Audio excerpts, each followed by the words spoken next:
Sud Radio Berkov dans tous ses états. Le fait du jour.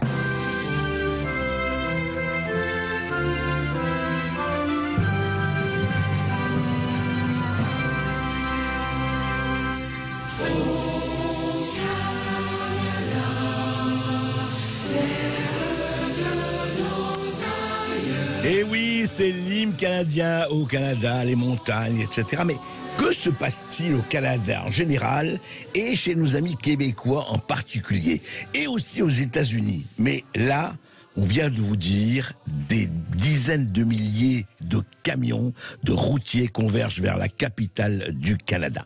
Alors, qu'est-ce qui se passe? On a beaucoup parlé, on en parle toujours, de la crise sanitaire, de Covid-19, du Conseil constitutionnel qui, chez nous, a autorisé, après l'Assemblée nationale et le Sénat, le pass vaccinal. Très bien, mais qu'est-ce qui se passe ailleurs? Et c'est toujours bon de savoir ce qui se passe ailleurs.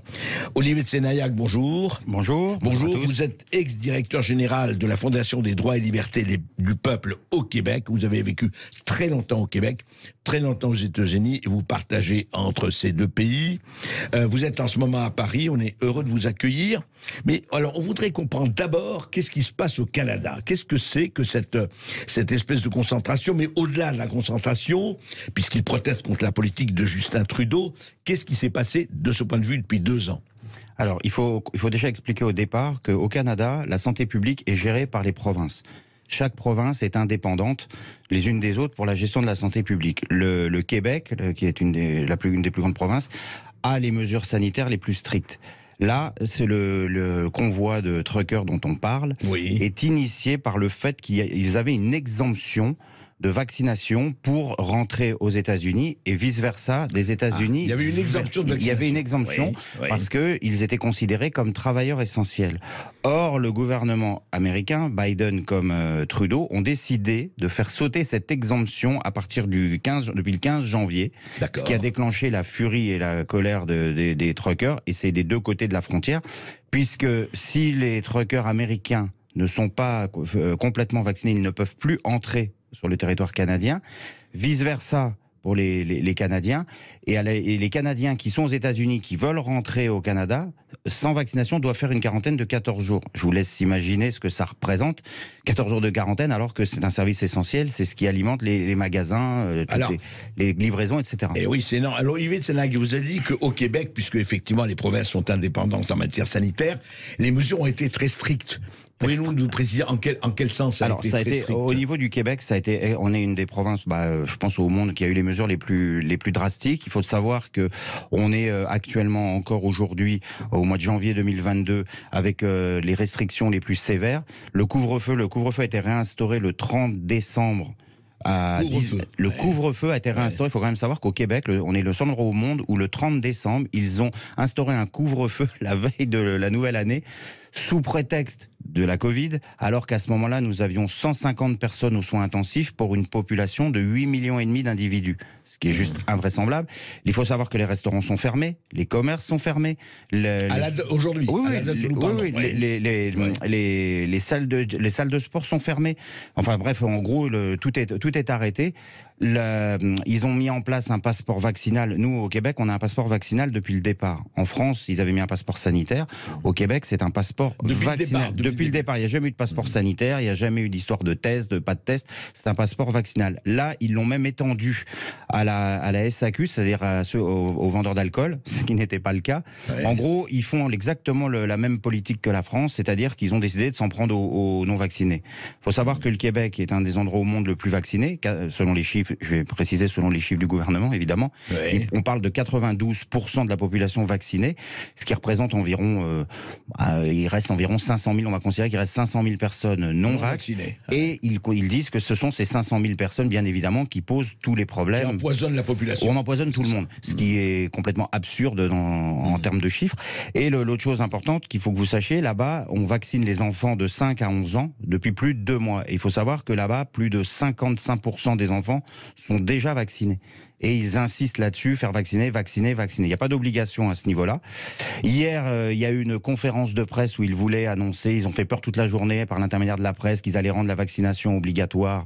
Elle n'est pas obligatoire. Non, alors justement, hier, ils ont fait croire à la population qu'ils allaient rendre la vaccination obligatoire. Finalement, ils sont sortis pour une conférence de presse totalement inutile pour dire oh bah finalement on va essayer d'aller chercher les gens qui sont dans les régions éloignées. Mais déjà vous dites 90% ou presque, enfin c'est absurde, vaccinés, etc. Et donc les mesures sont très strictes depuis pratiquement le début. Depuis le début, ils ont décidé de confiner. On a eu un confinement très strict dès le mois de mars 2020. Ouais. Par contre, ce qui est intéressant de remarquer, c'est que le directeur de la santé publique au Québec, le docteur Horacio Arruda, a posé sa démission il y a environ 15 jours, 3 semaines. Et il avait dit lui-même il y a quelques mois que s'il était en désaccord avec le gouvernement, il partirait. C'est intéressant à relever. Au moment où l'Europe commence à lever les mesures, comme on voit en Angleterre, certains assouplissements, etc., tout ce qu'on entend sur Omicron, le directeur de la santé publique au Québec quitte son poste. On sait que le Premier ministre François Legault est entouré de 15 politiciens et d'un scientifique. C'est ça le conseil scientifique au Québec. Oui, c'est intéressant. Un seul scientifique et 15 politiques. 15 politiques, des conseillers de com, etc. La crise est gérée par la politique. Mais est-ce que c'est différent de l'Europe? J'en suis pas certain. Mais ce qu'il faut expliquer, c'est que les mesures sont très, très strictes. Autre chose, le fédéral, donc Justin Trudeau, a fait une mesure qui, à mes yeux, est la plus grave de toutes, c'est qu'il interdit aux non-vaccinés, et ça concerne tout le Canada, de quitter le pays. C'est-à-dire que si vous êtes au Canada et que vous n'avez pas reçu l'injection, vous ne pouvez plus ni prendre un avion, ni un train, ni un bus. Ça, c'est fou. C'est-à-dire, je vous donne l'exemple d'un étranger... Vous ne pouvez plus quitter le pays, quoi. Alors, si vous êtes pas vacciné et que vous êtes citoyen canadien, on vous laissera pas embarquer dans l'avion. Ça, c'est terminé. Par contre, ce qui est terrible, c'est que des gens qui sont résidents permanents, qui ont l'équivalent de la carte verte américaine, eux, on va leur dire, oui, monsieur, vous pouvez prendre l'avion, entrer dans votre pays. Mais ils vous demandent de signer une décharge pour annuler votre résidence permanente. Je ne sais pas si vous vous rendez compte d'une immigration dans un pays, ce que ça coûte, en sacrifice, en temps. Famille, de travail, etc. C'est invraisemblable. Donc ça, c'est pour moi la mesure la plus stricte. Olivier de Sénaillac, oui, non, c'est un tableau assez épouvantable, assez parlant quand même de ce qui se passe là-bas. Et alors, vous partagez un peu entre les États-Unis et le Canada. Et par exemple... alors, le contraste est absolument saisissant avec, par exemple, des États comme la Floride ou le Texas. Alors, qu'est-ce qui se passe? Alors, parlons des États-Unis maintenant. Ce qui est complètement fou, c'est qu'aux États-Unis, la vie est parfaitement normale dans quasiment tous les États. Il existe 2 endroits qui sont compliqués. C'est la ville de New York et l'État de New York et la Californie. Tout le reste des États américains... tout le reste? Je croyais que c'était plus réservé que ça. Hein. Non, tous les États américains... Alors, la Floride et le Texas sont 2 États particuliers où ils n'ont plus aucune restriction. Ni masque, ni rien. Pas de masque, pas de distanciation sociale, les boîtes de nuit, tout est ouvert, les bars, les restaurants, tout fonctionne normalement. Il n'y a aucune mesure sanitaire au Texas et en Floride. Il faut savoir que dans d'autres États, comme le Nevada ou ailleurs aux États-Unis, tous les États particulièrement au sud, la seule recommandation qui est suivie, c'est le port du masque, qui est recommandé par le CDC dans les lieux... Center of Disease Control. Exactement, qui recommande le masque. Mais ce que je voudrais qu'on démystifie comme mensonge qui est tenu sur les médias en Europe, c'est de raconter qu'aux États-Unis, le Covid, c'est un drame absolument catastrophique. Je voudrais rappeler à tout le monde qu'aux États-Unis, nous sommes 370 millions d'individus. Il y a exactement, j'ai pris les chiffres, il y a aujourd'hui 870 000 décès, ce qui est énorme. Mais si vous le rapportez à 300... décès dus au Covid. Évidemment, on s'en dire. André, nous sommes d'accord que il y a dans les morts Covid, ceux morts avec la Covid et morts du Covid. Du Covid, absolument. On parle de la globalité des décès. Vous parlez de la globalité, les morts avec la Covid et du Covid. Ensemble. Tout ensemble. Ça représente 870 000 personnes. Évidemment. Parce qu'il y a des comorbidités, il faut le rappeler. Exactement. Évidemment que c'est énorme, mais quand on a 370 millions d'individus, il suffit de faire une règle de 3 pour se rendre compte que c'est pas la catastrophe dont on nous parle en France. Et ce qui est très insupportable, c'est d'entendre à longueur de temps que l'Amérique c'est une catastrophe, que la pandémie est mal gérée, etc. Moi qui y vis aujourd'hui, je peux vous dire que l'économie roule à fond. Il n'y a pas de trouble au niveau économique. Personne ne parle de Covid aux États-Unis dans les médias, ou extrêmement peu, à part CNN, mais les médias en général n'en parlent pas. Les gens n'en parlent pas. La psychose qui peut exister en Europe ou au Canada n'existe pas.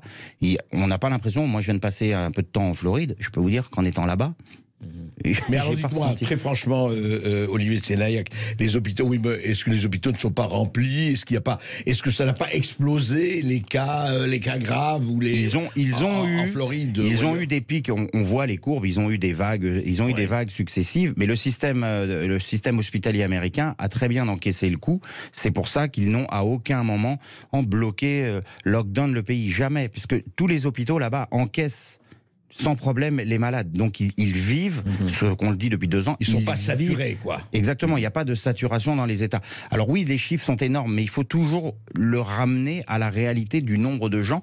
Et un autre paramètre très important, c'est les comorbidités aux États-Unis. On sait très bien que les gens là-bas il y a une grande quantité de gens qui sont obèses, donc qui ont des gros soucis de santé.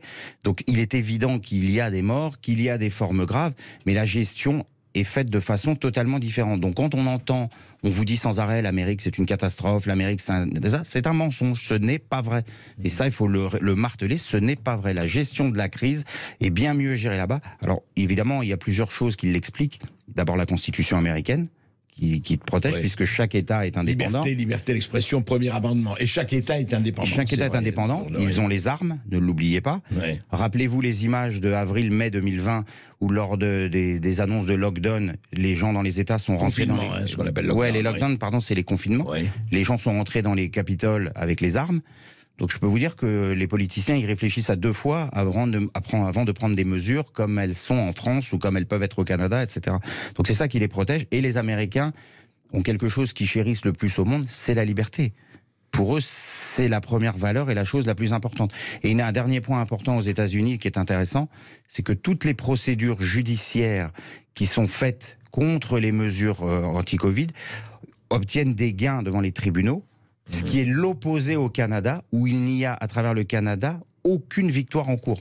Oui, tous les non-lieux, rien. Tous les recours, toutes les plaintes sont rien. Zéro. Tout est rejeté au Canada. Or, aux États-Unis, ils ont des victoires à peu près pour tout.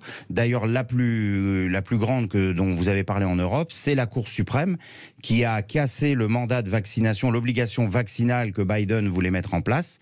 Elle a été cassée la semaine dernière, qui est une très grande victoire. Sauf pour le personnel de la santé. Mais tous les agents fédéraux et les entreprises de plus de 100 employés sont exemptés de vaccination obligatoire. Olivier de Sénaillac, c'est très intéressant d'avoir effectivement le tableau contrasté de quelqu'un comme vous qui vit là-bas, et on voit que vraiment par rapport à ce qu'on en entend en Europe et par rapport à ce qu'on vit en Europe, il y a quand même de sacrés contrastes. On va continuer d'en parler avec vous et on va se revoir de façon très régulière, j'espère. Merci. Merci. Merci beaucoup. Je rappelle que vous êtes résident au Québec, que vous allez bientôt vivre aux États-Unis, donc vous savez de quoi vous parlez. Et puis dans un instant, nous recevons un jeune, on entend très peu les jeunes dans cette crise, qui a le souci de la liberté, c'est Ilan. À tout de suite. Sud Radio, Berkov dans tous ses états.